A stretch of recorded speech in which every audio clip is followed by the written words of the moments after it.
اور لوگوں کو معاف کر دو. معاف کرنا بھی بہت بڑا عمل ہے، ورنہ عمل رک جائے گا. معاف کر دو.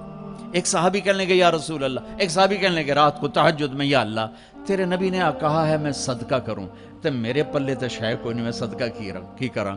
اچھا چل میرے مولا، جس نے میری بےزتی کی میں نے سب کو معاف کیا، میرا اے صدقہ قبول کر. فجر کی نماز میں آئے، آپ نے نماز کے بعد اعلان کیا بھائی رات کو صدقہ کس نے کیا ہے؟ سارے چپ بیٹھے رہے، کسی نے نہیں کیا. پھر آپ نے واضح کیا رات کو اپنی عزت کا صدقہ کس نے کیا ہے؟ یہ کھڑے ہو گئے کہ یا رسول اللہ، اور آپ کی باتیں سن کر شوق پڑا کہ کو مال لگاؤں. مال تھا نہیں، میں کہا چل میرے مولا میں اپنی عزت دہی صدقہ کرنا. تو میرے نبی نے فرمایا تیرا اللہ نے قبول صدقوں میں لکھ دیا ہے یہ عمل.